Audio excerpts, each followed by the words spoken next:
In the heart of the Swiss Alps, where ancient peaks pierce clouds like cathedral spires, and silence holds more weight than words, a photograph emerged that would shake the foundations of two kingdoms. The image, captured by a local hiking guide's trembling hands, showed something the world was never meant to see. Crown Prince Alexander of Aldonia and Princess Isabella of Monte Carlo sharing an intimate dinner at Le Refuge Blanc, an exclusive Alpine retreat accessible only by helicopter or a treacherous mountain climb. But this wasn't just any royal rendezvous. Alexander was engaged to Lady Catherine Pemberton in what was being called the wedding of the century, scheduled for spring. Isabella had just announced her engagement to Duke Raphael Montenegro, uniting two of Europe's oldest noble houses. The photograph, with its soft candlelight illuminating their faces as snow fell beyond frosted windows, captured more than a secret meeting. It captured a love that could topple governments, break international treaties, and rewrite the maps of European nobility. Within hours of the image surfacing on social media, palace phones were ringing, private jets were scrambling across continents, and two royal families found themselves facing their greatest crisis in decades. The couple in the photograph had vanished into the mountain wilderness, leaving behind only questions that no amount of royal protocol could answer. What drove them to risk everything for one stolen night in the Alps? How long had this forbidden romance been brewing beneath the polished surface of royal duties? And, most importantly, what were they willing to sacrifice for love in a world where duty always comes before the heart? The answers lay buried in the snow-covered peaks of the Alps, in a story that began not with this photograph, but months earlier in the gilded halls of a royal wedding that should have been the happiest day of their lives, if only they had been marrying each other.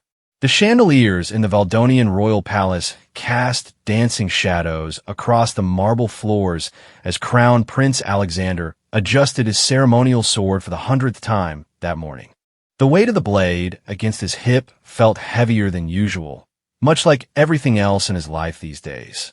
Through the tall windows of his private chambers, he could see the media crews setting up their equipment in the palace courtyard, preparing for what his mother called the most important diplomatic gathering of the decade.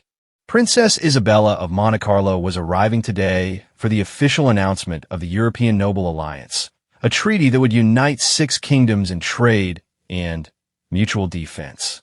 More importantly for the gossip magazines and royal watchers around the world, it would be the first time she appeared in public since her engagement to Duke Raphael Montenegro was announced 3 weeks ago. Alexander's own engagement to Lady Catherine Pemberton had been celebrated with fanfare just 2 months prior. The newspapers had called them the perfect match, two people who understood duty, tradition, and the weight of crowns. Catherine was beautiful, intelligent, and came from one of England's most respected noble families. She would make an excellent queen, his advisors assured him daily. She understood the role, the sacrifices, the endless parade of public appearances and diplomatic dinners. But as Alexander stared at his reflection in the ornate mirror that had witnessed the preparations of 12 generations of Valdonian princes, he felt nothing but emptiness. The face looking back at him belonged to a stranger, polished, perfect, and completely hollow. A sharp knock interrupted his thoughts. "Your Highness, the Monte Carlo delegation has arrived," announced his private secretary, Sir Edmund Blackthorne, a man who had served the royal family for 30 years and could read the prince's moods better than anyone. "Thank you, Edmund. I'll be down shortly." Alexander's voice carried the trained modulation of years of public speaking, betraying none of the turmoil beneath. The great hall of the palace had been transformed for the occasion. Flags from 6 nations hung from the ancient stone pillars, and the royal orchestra played softly in the background. Diplomats, ministers, and members of various noble houses mingled in their finest attire, creating a sea of silk, velvet, and glittering jewels. Alexander descended the grand staircase with practiced ease, acknowledging the respectful nods and curtsies with the mechanical precision of a man who had been performing this dance since childhood. His parents, King Marcus and Queen Elena, stood at the foot of the stairs, their faces beaming with pride and political satisfaction. "Alexander, darling," his mother whispered as he reached them, "remember that tonight is about unity. Your engagement to Catherine and Isabella's engagement to Raphael represent the new era of European cooperation." Before he could respond, a hush fell over the hall. The massive oak doors at the far end opened, and the Monte Carlo delegation entered. Leading them was Prince Fernando, Isabella's older brother and heir to the Monte Carlo throne, followed by various ministers and advisors. And then she walked in. Princess Isabella of Monte Carlo moved with the fluid grace of someone born to command attention. Yet there was something refreshingly natural about her presence. Unlike the other noble ladies who seemed to glide across floors as if they were performing for an invisible audience, Isabella walked like she was simply going somewhere she wanted to be. Her dark hair was arranged in an elegant chignon that somehow managed to look both formal and effortless, and her midnight blue gown was stunning without being ostentatious. But it was her eyes that stopped Alexander's breath. Even from across the vast hall, he could see the intelligence and warmth in them. Prince Fernando greeted him warmly. They had met several times at international conferences and had developed a mutual respect. "Your Highness," Fernando said with genuine pleasure, "may I present my sister, Princess Isabella?" Alexander took her offered hand, intending to perform the traditional greeting kiss that protocol demanded. But as their hands touched, something unexpected happened. A jolt of recognition passed between them, as if they had known each other in some other life, some other time. Isabella's eyes widened slightly, and for a moment, the formal mask slipped from both their faces. "Your Highness," Isabella said, her voice carrying a slight musical accent that Alexander found enchanting. "It's an honor to meet you. I've heard so much about Valdonia's commitment to the arts and education. The honor is mine, Princess. I hope you'll have time during your visit to see some of our cultural treasures. The Royal Library has manuscripts that date back 8 centuries. It was a perfectly appropriate exchange, the kind of small talk that filled royal gatherings around the world. But something in a way, Isabella smiled. Something in the brief moment their eyes held contact suggested depths beneath the diplomatic surface. The evening proceeded with dinner in the state dining room, where Alexander found himself seated at the head table between his mother and the Danish ambassador. Isabella was placed several seats away, next to the foreign minister and across from her brother. Despite the distance, Alexander found his attention constantly drawn to her throughout the meal. She listened intently when others spoke, asked thoughtful questions, and when she laughed at something the foreign minister said, the sound was genuine and unguarded. Alexander realized he hadn't heard authentic laughter in a royal setting for years. Everything was so measured, so careful, so designed to avoid offense or misinterpretation. After dinner, the gathering moved to the blue salon for coffee and informal conversation. The room's intimate atmosphere, with its comfortable seating arrangements and warm lighting, encouraged smaller group discussions. Alexander found himself gravitating toward the corner where Isabella stood examining a painting of the Valdonian countryside. "Monet?" she asked as he approached. "Close. It's actually by Gustav Larsen, a Valdonian artist who studied with Monet in Giverny. This particular piece shows the valley where my grandmother grew up." Isabella stepped closer to examine the brushwork. "It's beautiful. There's something about the light that makes it feel like you could step right into the scene. You have an appreciation for art?" "I studied art history at Oxford before royal duties took over completely. Sometimes I wonder what it would be like to visit these places as a person rather than as a princess, you know? To see them without the entourage, the security, the carefully planned itineraries." Alexander was struck by the wistfulness in her voice. It echoed something he felt but had never been able to articulate. "I understand completely. Sometimes I think about what it would be like to travel somewhere where no one knows who I am, where I could just be normal." Isabella turned to face him fully. "Do you think we'll ever get that chance?" The question hung between them, loaded with implications neither was ready to acknowledge. Before Alexander could answer, Lady Catherine appeared at his elbow, beautiful and perfectly composed in a rose-colored evening gown that complemented her fair complexion. "Alexander, darling," Catherine said, slipping her arm through his with practiced ease. "Mother was asking about the arrangements for tomorrow's garden party." "Of course," Alexander replied, though he felt a strange reluctance to shift his attention from Isabella. "Princess Isabella, may I present Lady Catherine Pemberton, my fiancée." The introduction was flawlessly polite, two accomplished women acknowledging each other with the appropriate courtesy. But Alexander noticed a slight tightening around Isabella's eyes, a barely perceptible shift in her posture that suggested the meeting affected her more than her diplomatic training would allow her to show. "Lady Catherine," Isabella said graciously, "congratulations on your engagement. The photographs in the papers were lovely." "Thank you, Your Highness. I understand congratulations are in order for you as well. Duke Raphael is a wonderful man." "Yes, he is." Isabella's smile was perfect, but Alexander caught a fleeting shadow that crossed her features.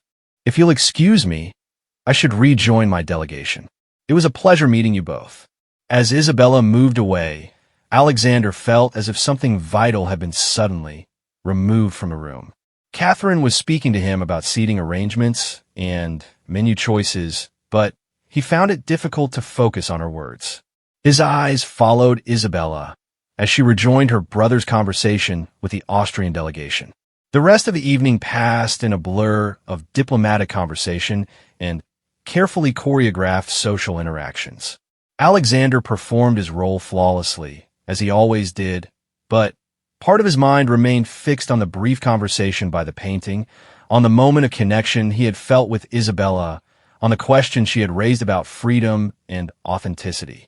As the gathering wound down and the various delegations began to take their leave, Alexander found himself near the main entrance, bidding farewell to departing guests. The Monte Carlo delegation was among the last to leave, and as Isabella approached to offer her formal thanks for the evening, she paused beside him. "Your Highness," she said quietly, just for his ears, "I wanted to thank you for the conversation about the painting. It's rare to meet someone who understands the weight of always being on display." Before Alexander could respond, she had moved on, offering the same gracious farewell to his parents and other officials. But as she walked toward the waiting motorcade, she glanced back once, and in that brief look, Alexander saw something that would haunt his dreams for weeks to come, a longing that matched his own, a recognition of kindred spirits trapped in golden cages. That night, long after the last guest had departed and the palace had returned to its nighttime quiet, Alexander stood on his balcony, looking out over the city lights. Somewhere across Europe, Isabella was probably doing the same thing, looking out at her own kingdom, feeling the same sense of beautiful imprisonment. He thought about her questions, about the possibility of experiencing life as a normal person, about what it might feel like to make choices based on desire rather than duty. For the first time in his adult life, Alexander allowed himself to imagine a different future, one where the crown was not the defining factor in every decision. The fantasy lasted only until morning, when his private secretary arrived with the day's schedule and a reminder that the engagement announcement gala was just 3 weeks away. The guest list included Princess Isabella, who would be attending with Duke Raphael. Alexander would stand beside Lady Catherine, smile for the cameras, and play the role of the happy prince preparing for his royal wedding. But something had changed that night in the Blue Salon. A seed had been planted, a recognition established, a dangerous possibility acknowledged. Neither Alexander nor Isabella yet understood the implications of what had passed between them. But both would find their thoughts returning to that brief conversation beside the Monet painting, to the moment when two people trapped by circumstance recognized each other across a crowded room. The European Noble Alliance was signed the following afternoon with great ceremony and celebration. The newspapers proclaimed it a triumph of modern diplomacy, a testament to the continued relevance of royal leadership in an increasingly complex world. Photographs showed the 6 royal families standing together in unity, their smiles bright, and their futures apparently secure. But in one corner of one photograph, if you looked carefully, you could see Crown Prince Alexander and Princess Isabella standing several feet apart, not looking at the cameras or at their respective fiancés, but at each other with expressions that suggested the story was far from over. 3 weeks after the European Noble Alliance signing, Princess Isabella stood in her private study in the Monte Carlo Royal Palace, holding a piece of cream-colored stationery that had arrived with the morning's diplomatic correspondence. The letterhead bore the official seal of Valdonia, but the message inside was anything but official. "Your Highness," the letter began in elegant handwriting, "I hope this finds you well. I wanted to thank you again for the enlightening conversation about art and freedom during your recent visit. I've been thinking about your observation regarding the difference between experiencing places as royalty versus as individuals. I wondered if you might be interested in continuing that discussion through correspondence, as I find myself curious about your perspective on the challenges we face in balancing personal desires with public duty." The letter was signed simply A and included no official titles or formal closing. Isabella read it 3 times, each reading revealing new layers of meaning. On the surface, it was perfectly appropriate, one royal reaching out to another for intellectual discourse. But she could sense the deeper current beneath the polite words, the same recognition that had passed between them in the blue salon. Isabella walked to the tall windows of her study, looking out at the Mediterranean coastline that had been her family's domain for 5 centuries. The turquoise waters sparkled in the morning sun, and she could see the tourist boats already beginning their daily circuits around the famous Monte Carlo harbor. It was a view that should have filled her with pride and contentment, but lately it felt more like a beautiful prison. Her engagement to Duke Rafael Montenegro had been announced with all the appropriate fanfare. The newspapers called it a perfect match, uniting 2 of the oldest noble houses in Europe. Rafael was handsome, wealthy, well-educated, and completely devoted to maintaining the traditions and expectations of their aristocratic world. He would make an excellent husband by every measure that mattered to her family, her advisors, and the international community that followed royal affairs. But Raphael had never asked her about art, had never wondered aloud about what it might be like to experience life without titles and protocol. He saw their engagement as the fulfillment of destiny, a union that would strengthen both their houses and produce the next generation of European nobility. When Isabella mentioned her occasional desire for adventure or anonymity, Raphael smiled indulgently and suggested she channel such impulses into appropriate royal charities. Now, holding Alexander's letter, Isabella felt a dangerous stirring of possibility. Here was someone who understood the weight of expectations, who questioned the cost of duty, who might actually listen if she shared the thoughts that kept her awake at night. Against her better judgment, she sat at her writing desk and began to compose a reply. "Your Highness," she wrote, "thank you for your thoughtful letter. I must admit that our conversation has stayed with me as well. You ask about balancing personal desires with public duty, and I find myself wondering if the balance itself is the problem. Perhaps we've been taught to see these as opposing forces when they might actually be complementary, if we had the freedom to explore that possibility." She paused, wondering if she was already saying too much. But something about the honest tone of his letter encouraged her to continue. "I often think about those artists we discussed, Monet, Larson, and others who found ways to capture authentic moments of beauty despite living in artificial worlds. Sometimes I wonder if we might learn something from their example about finding truth within constraints." Isabella signed the letter simply I and arranged for it to be included in the next diplomatic pouch to Valdonia.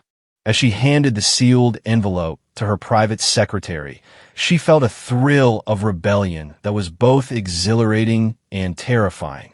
Over the following weeks, the correspondence continued.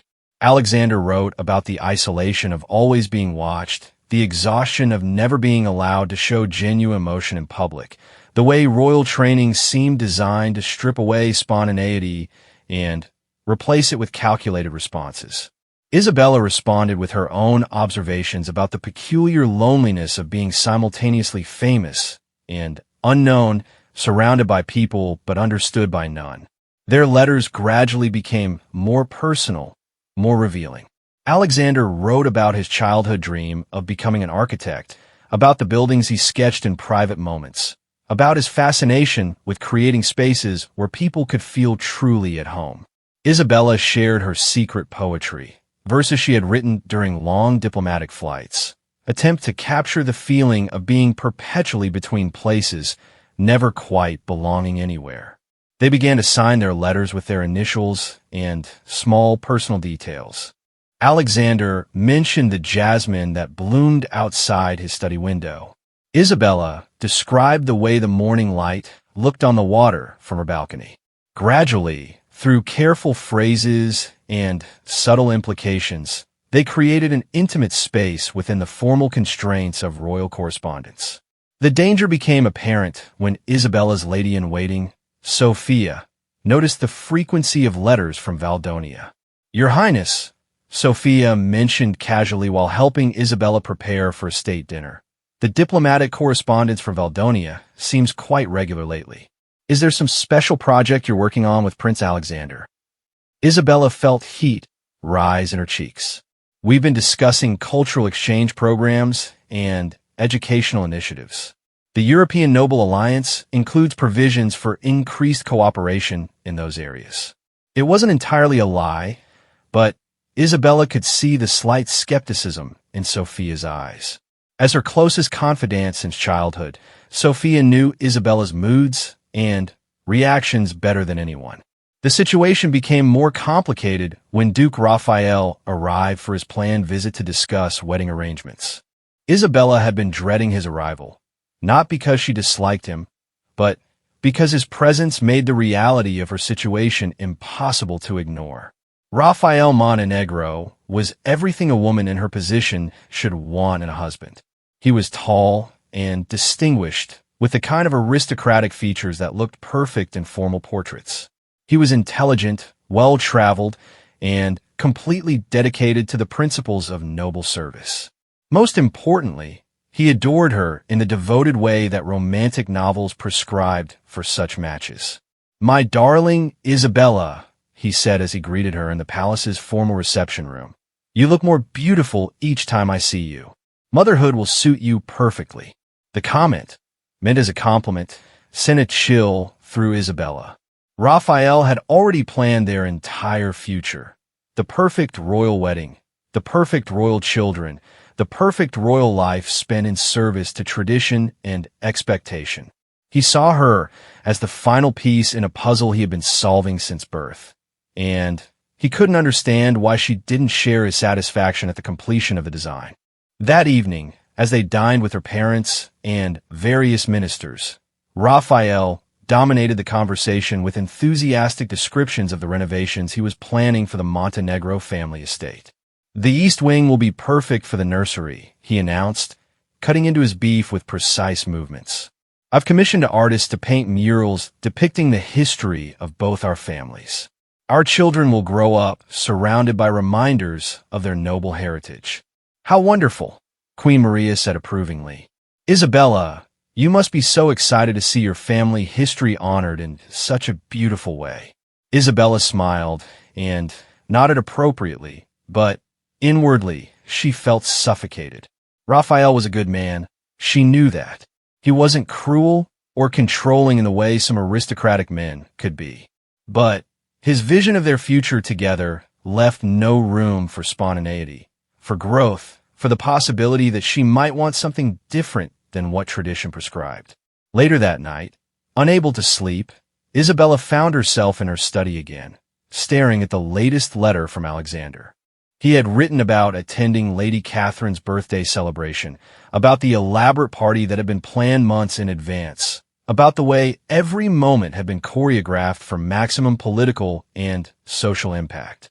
The strangest part, he had written, was watching Catherine receive gift after gift from people who barely know her. Each present selected not for any personal significance, but for its appropriateness to her station.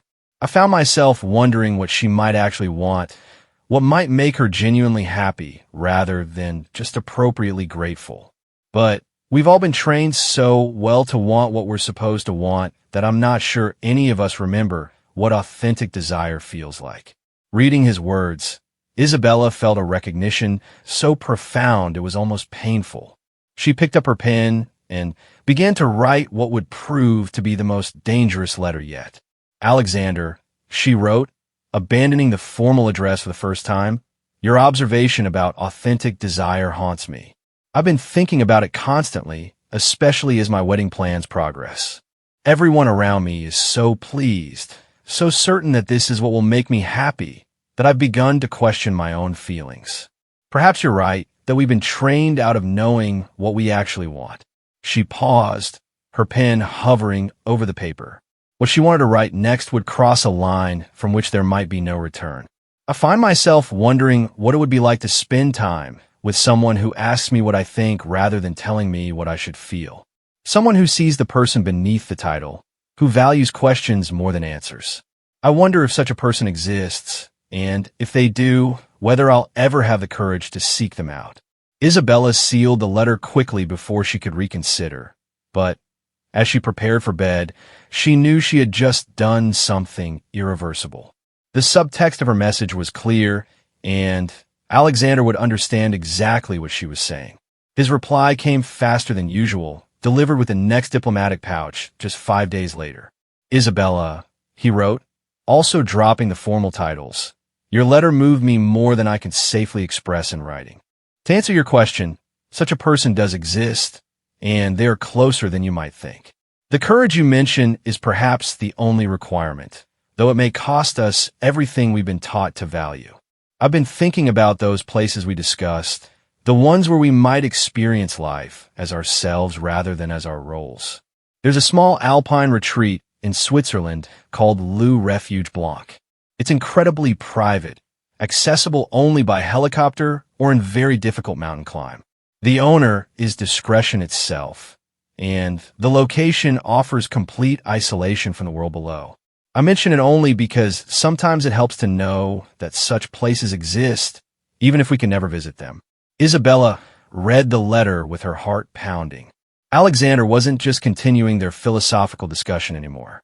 He was making a suggestion, offering a possibility, extending an invitation that could change everything. The timing made the situation even more dangerous. Her wedding to Raphael was scheduled for the following spring, just 6 months away. Alexander's marriage to Lady Catherine was planned for only 3 months later. Both ceremonies would be international events, cementing political alliances and fulfilling the expectations of millions of people who saw their unions as fairy tale endings to modern royal stories. But as Isabella sat in her study that night, looking out at the Mediterranean and thinking about a mountain refuge where authenticity might be possible, she began to consider what it might cost to choose personal truth over public duty. The price would be enormous. Scandal, political upheaval, the dissolution of carefully constructed alliances, the disappointment of everyone who had invested in their royal personas. If for the first time since her engagement was announced, Isabella felt genuinely alive. The possibility that Alexander had offered, however dangerous, represented something she had never dared to hope for. The chance to discover who she really was beneath the crown and title, the opportunity to experience love based on genuine connection rather than diplomatic convenience. She wrote one more letter that night, shorter than the others, but infinitely more significant. Alexander, she wrote, mountain refuges sound like exactly the kind of place where one might find the courage you mentioned. If such a journey were possible, when do you think would be the ideal time for mountain climbing? The question was innocent enough to pass casual scrutiny, but Alexander would understand she was asking when they might meet, when they might cross the line from correspondence to reality. His response came within a week. The mountains are most beautiful in late autumn when the crowds have gone home and the snow has just begun to fall. The solitude, then, is complete and one can think clearly about important decisions. I believe the third weekend in November would offer ideal conditions for those brave enough to make the climb. Isabella circled the date on her private calendar. November was still 2 months away. Plenty of time to arrange her schedule, to find a plausible excuse for travel, to prepare for what would either be the most meaningful experience of her life or the beginning of the most spectacular royal scandal in decades. She spent the intervening weeks in a state of nervous anticipation, going through the motions of her royal duties while her mind remained fixed on the possibility waiting in the Swiss Alps.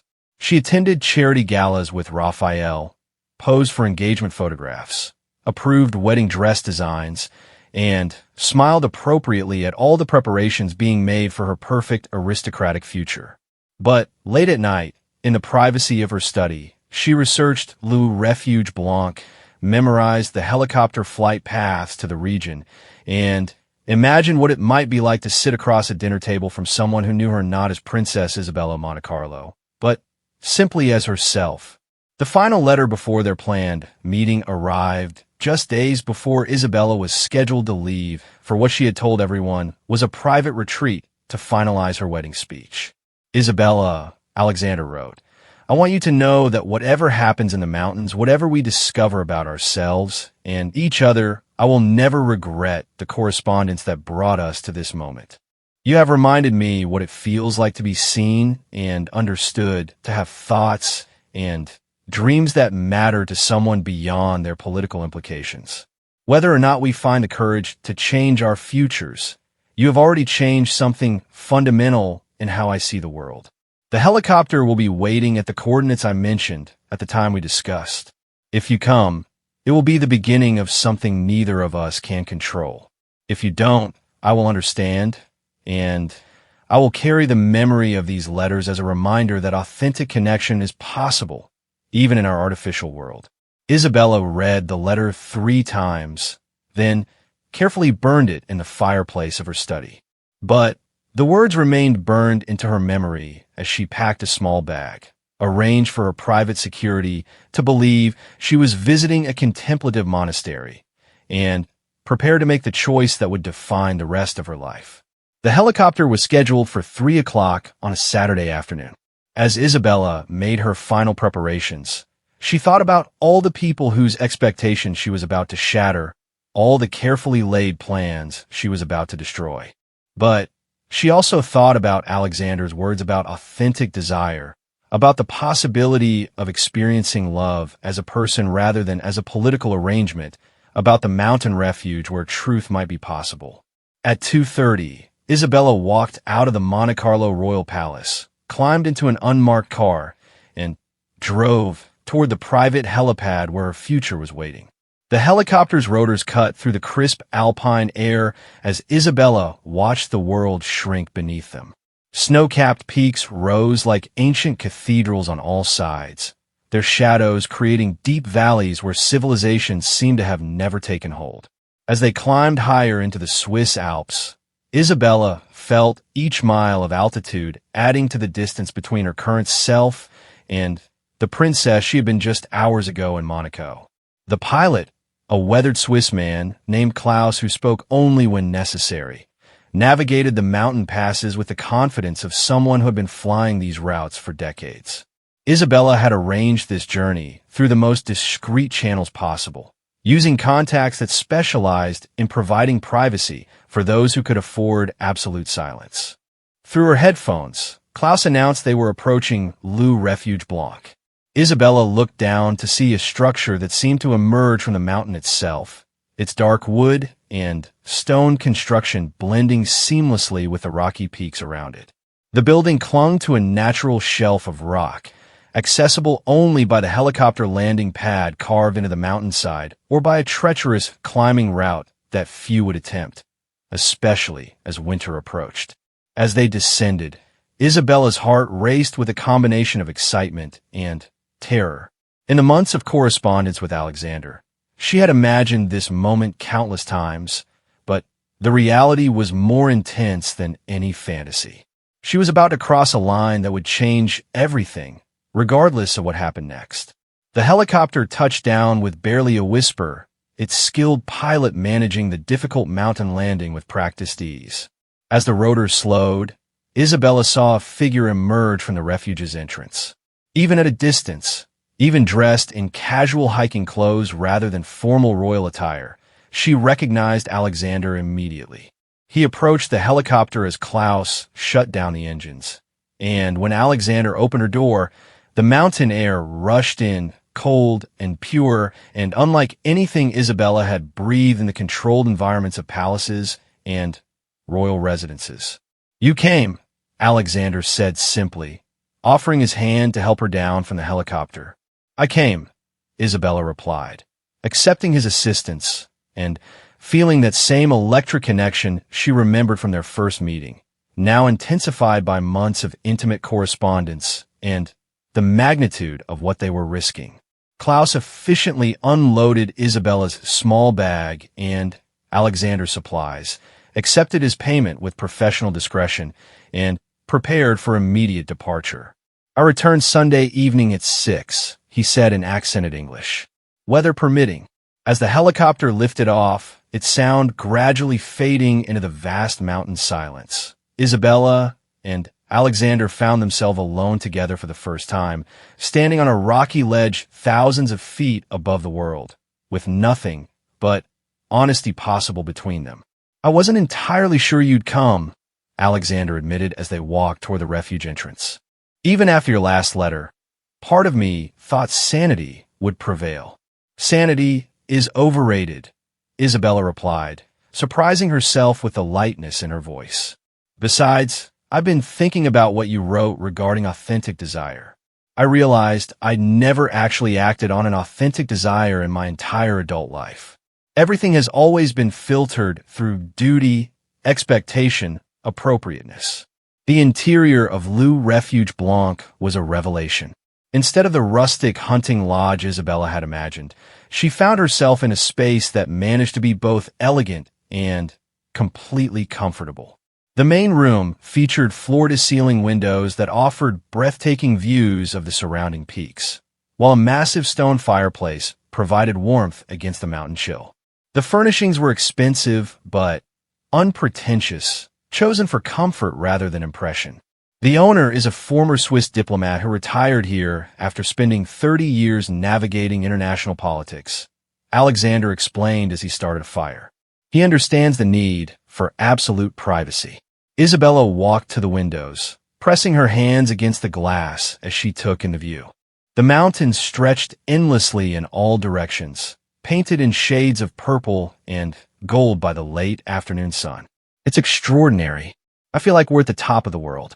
In some ways, we are." Alexander joined her at the window, standing close enough that she could feel the warmth radiating from him. "This is probably the most alone either of us has ever been." The observation hung between them, loaded with implication. They were alone not just physically, but existentially, free from the constant presence of advisors, security personnel, protocol officers, and the invisible weight of public scrutiny that had shaped every interaction of their adult lives. "Are you afraid?" Isabella asked, turning to face him. "Terrified," Alexander admitted with an honesty that would have been impossible in any royal setting. "But also more alive than I've felt in years." "You." "The same." Isabella smiled, and for the first time, Alexander saw her completely unguarded expression, free from the careful management that royal training imposed on every facial movement. As evening fell, they prepared dinner together in the refuge's well-appointed kitchen. It was a simple meal, pasta with herbs, a salad, bread, and cheese from local suppliers, but the act of cooking together, of sharing domestic tasks without servants or formal protocols, felt revolutionary to both of them. They ate by candlelight at a small table positioned to take advantage of the mountain views, and their conversation flowed with the ease that their letters had suggested, but that neither had dared to believe would translate to face-to-face interaction. "Tell me something you've never told anyone," Isabella said as they shared a bottle of local wine. Alexander considered the request seriously. "When I was 12, I found a stray cat in the palace gardens.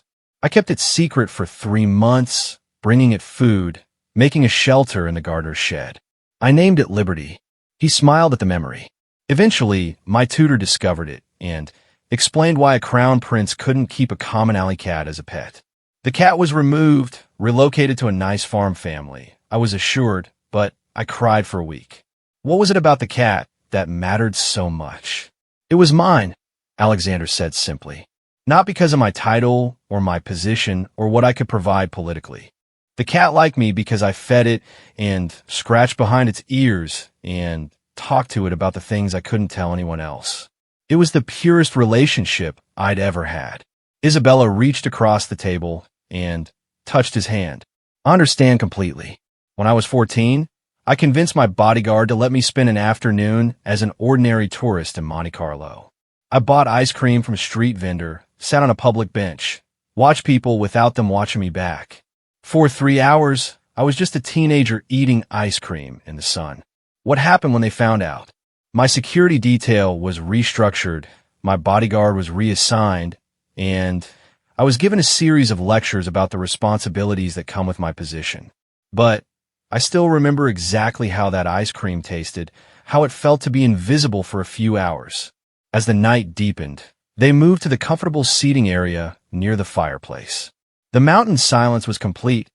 No traffic, no city sounds, no distant voices. Only the occasional whisper of wind against the windows and the soft crackling of the fire. "Can I ask you something that might be difficult?" Isabella said, curled into one corner of the large sofa. Alexander nodded, settling into the opposite corner, but angled toward her. "Do you love Catherine?" The question hung in the air for a long moment. Alexander stared into the fire, clearly wrestling with his answer. "I care for her deeply," he said finally.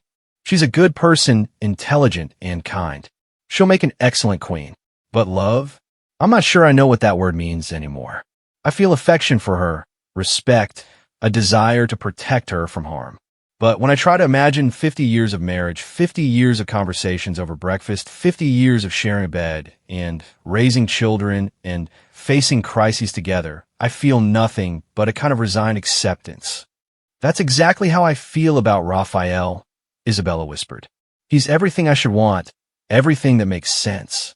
But there's no spark, no mystery, no sense that we're discovering each other. Our entire relationship feels like a foregone conclusion. What do you think real love feels like?" Alexander asked. Isabella was quiet for a long time, considering. "I think it feels like this," she said finally. "Like being known. Like having someone ask questions about your thoughts instead of telling you what you should think. Like feeling more yourself when you're with them than when you're alone. Like being seen rather than displayed." "Yes." Isabella's voice was barely audible. "Exactly like that." The fire had burned low, casting dancing shadows across the room. Outside, snow had begun to fall, the flakes visible against the glass like stars coming down from heaven. "Isabella," Alexander said, and something in his tone made her look directly at him. "I need you to know that whatever happens between us, whatever we decide about our futures, these 2 days will have been worth everything they might cost. Even if we lose everything. Even then, because for the first time in my life, I'm making a choice based on what I want rather than what I should want. That has value regardless of the outcome." Isabella moved closer to him on the sofa, close enough to see the flecks of gold in his dark eyes, close enough to count the lines that worry and royal responsibility had etched around them. "I've been thinking," she said softly, "about what would happen if we just disappeared. If we never went back to our palaces, never fulfilled the expectations everyone has for us. People would adapt, wouldn't they? Other people would step into our roles. Marriages would be rearranged. Diplomatic alliances would find new foundations. The scandal would be enormous. But it would fade eventually. These things always do. And we would still be here, wherever here turned out to be." Alexander reached out and touched her face, his thumb tracing the line of her cheek. "Are you serious? Are you actually suggesting we run away together?" "I don't know," Isabella admitted. Part of me is terrified by the idea. Part of me thinks we're both crazy for even being here. And part of you," Isabella leaned into his touch, "part of me thinks this might be the sanest thing either of us has ever done. When Alexander kissed her, it was with the accumulated longing of months of correspondence, of a lifetime of artificial relationships, of dreams they had barely dared to acknowledge. Isabella responded with her own desperate hunger for authentic connection, for someone who wanted her rather than her title, her person rather than her position.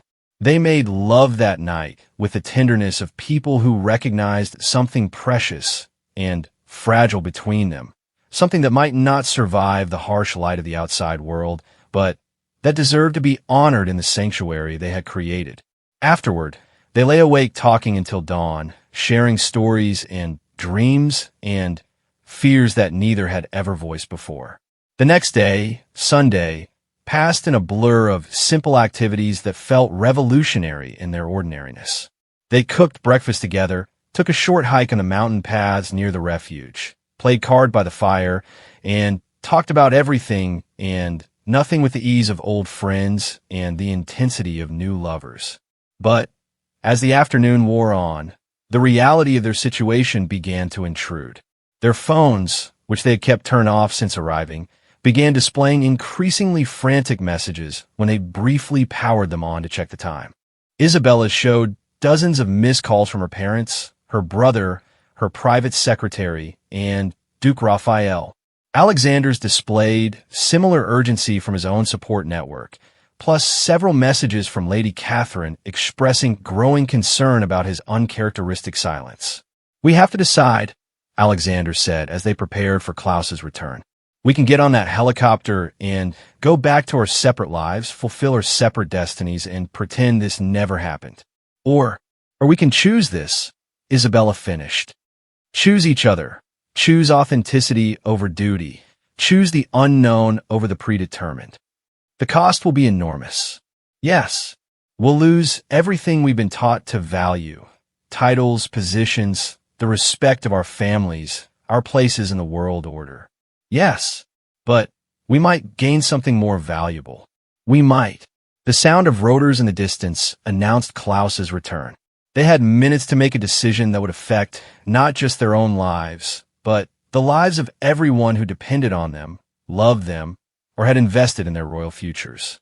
Alexander took Isabella's hands in his. "If we do this, if we choose each other, there's no going back. We'll face investigations, legal challenges, public humiliation, financial uncertainty. We'll have to build entirely new lives from nothing. I know, but we'll build them together as ourselves rather than as our roles." Isabella looked out the window at the helicopter settling onto the landing pad, then back at Alexander's face, memorizing the way the mountain light fell across his features. "I've spent my entire life being what other people needed me to be," she said quietly. "Princess, diplomat, symbol, bride-to-be. For once, I want to try being what I need me to be, which is—" Isabella smiled with a freedom she had never experienced before. "Happy, authentic, in love with someone who sees me. Then we're decided." Instead of answering with words, Isabella walked to the refuge's guest book, a leather-bound volume where visitors traditionally left comments about their stay. In elegant script, she wrote, "Thank you for providing a place where truth is possible. Princess Isabella of Monte Carlo and Crown Prince Alexander of Aldonia found themselves here and decided to remain themselves rather than return to their roles. We're deeply grateful." Alexander read over her shoulder, then took the pen and added, "The mountains have taught us that some views are only possible from great heights, and some truths require leaving everything familiar behind. We go forward together into uncertainty, but with authentic love as our compass." Klaus appeared in the doorway, ready to escort them back to their helicopters and their separate destinies. But when he saw their expressions, saw the way they stood close together with their fingers interlaced, he seemed to understand immediately what had transpired during his absence. "Change of plans?" he asked with the discretion of someone who had facilitated many difficult transitions. "Change of everything," Alexander replied. "There are places," Klaus said quietly, "where helicopters do not leave records of their destinations. Small airports that ask few questions. New identities can be arranged for those with sufficient resources and motivation. Isabella and Alexander looked at each other one more time, each seeing their own hope and terror reflected in the other's eyes. "Show us," Isabella said. As Klaus prepared for departure, Isabella and Alexander took one last look at Lou Refuge Blanc, the place where they had discovered what they meant to each other, where they had chosen love over duty, authenticity over expectation. The helicopter lifted off into the gathering dusk, carrying them not back to their separate kingdoms, but toward an uncertain future that they would face together. Below them, the lights of civilization began to twinkle in the growing darkness, but they were flying toward something more valuable than the security they were leaving behind. They were flying toward freedom. Within hours, the first reports would begin to surface. A grainy photograph taken by a hiking guide who had glimpsed two figures through the refuge's windows would appear on social media, accompanied by rumors that seemed too scandalous to be true. Palace spokespeople would issue carefully worded statements about private retreats and temporary unavailability. But by then, Princess Isabella and Crown Prince Alexander would be far beyond the reach of royal handlers and diplomatic damage control, beginning the complex process of transforming themselves from symbols into people, from titles into names, from duty into love. The helicopter disappeared into the mountain night, carrying its passengers toward the most dangerous and necessary adventure of their lives, the choice to be themselves.